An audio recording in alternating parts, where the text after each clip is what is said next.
so that's fine. So thank you, Rory, RJ, and Rosita and I asked last minute, do I need to wear a smart shirt or not? Because I was going to wear a t-shirt.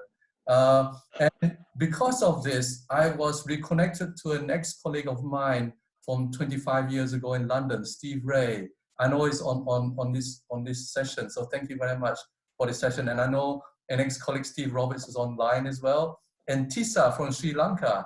Yes. Amatota Port is here, so thank you. So it's really nice. So I was also a scientist before I moved into logistics supply chain. So I worked for 1 year at WHO, at Liverpool School of Tropical Medicine, sponsored by WHO. Luckily, I'm not funded by WHO because Donald Trump just cut the funding, right? So I'll be earning a lot less. So so anyway, I'm going to go through very quickly. I think you both, Dinesh and Nisha, talked about economic and a lot of things, very, very good. So I'm going to take it more what's current and more operational. So, but all covering the same topic within the maritime transport, okay? So just very briefly, Blume Global, we are a multimodal ecosystem. We basically a supply chain optimization platform. We help railroad companies, trucking companies, shipping lines, including airlines, etc., to optimize supply chain, first mile, last mile visibility, and then the sexy stuff, we use AI machine learning as well to do predictive ETAs. So that's the current trend. So this kind of things we do. And we have clients all over the world, top 10 multimodal forwarding companies, shipping lines, Maersk are using us, Hapag-Lloyd, CMA, CGM, ONE, etc. So very operational. So I've got these topics to cover. I know it says maritime, but I want to talk about the impact on some of these modes of transportation and how it brings some benefits to others as well. I live in Hong Kong right now, and I can see planes taking off on and off whenever they do fly, okay? So I'm mindful of the time, we have 5 minutes left, so I'm gonna be fairly quick. Shipping, I think we covered already. So the only thing to add is some shipping lines are actually doing slow steaming, and then they're actually omitting the Suez Canal. They also omitting certain ports. So as a result, they have blank sailings. So that causes a lot of problems for shippers or importers of goods, because they're wondering, I intended to put on this ship, but is the ship going to call at this port or not? So that's one issue. Okay. Air. You look at Hong Kong airport now, Cathay Pacific, 94 to 96% flights grounded. Yeah. So hardly any passenger flights. However, lots of air cargo flights. As we all know, even passenger flight aircraft are being converted to cargo. And I do see, even on flight radar, Emirates, you expect Emirates to actually transit in Dubai, right? But they actually have flights directly from Hong Kong to Liège or to Frankfurt, etc. And Ethiopian Airlines cargo actually flying from Shanghai directly to London Heathrow. So all these various mix, which you never expected. So the air freight are doing well because of the surge in demand for medical equipment and PPE stuff as well.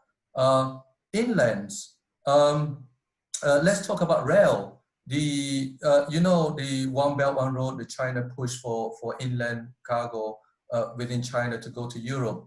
Because of this, the ports and shipping lines, the schedules all messed up. Rail is starting to be used more often as well, between Wuhan and Duisburg and some other parts of China to Europe. So that's taking place. And road, there's more visibility requirement because people don't know where the goods are.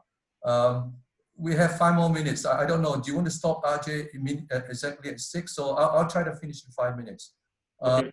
So then let me go on to economic considerations. I think, Nishal, you talked about countries. China, they're the first hit. And one of our clients, they're actually in the business of automotive components. Yeah, so they import automotive components from Mexico, USA. They export from China to other parts of the world, and within China itself, their production halted. Yeah. Now they're up and running, but Germany is halted. So one headache after another headache. So that's the kind of country. So countries are being, they're interdependent, current supply chain. And you look at, so that's China as a story, quickly. But India, one of our key forwarding companies, the top 10, their volumes dropped 1 week, 70%. We thought, what's going on? You don't like us? They said, no, we can't get to the port. We can't get the adequate containers. So that's the impact on the marine supply chain. So that's something's happening as well.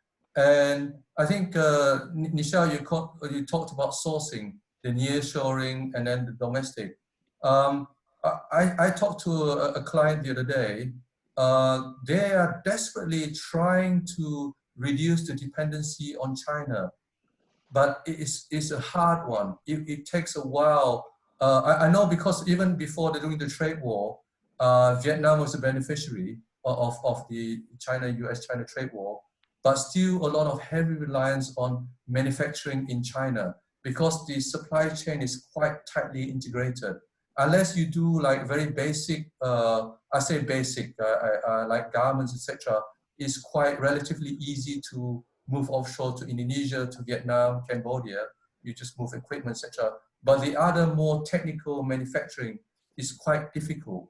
So that's the impact of the supply chain. So I've been very brief. We have 3 minutes to 6, so I think I'll stop there. Ajay. It's okay, Mark. You can continue speaking. Not a problem.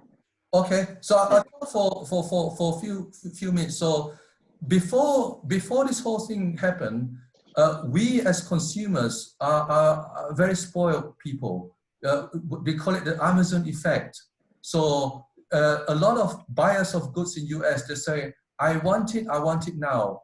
And like the Walmarts of this world or Nike, they have like what you call on time in full.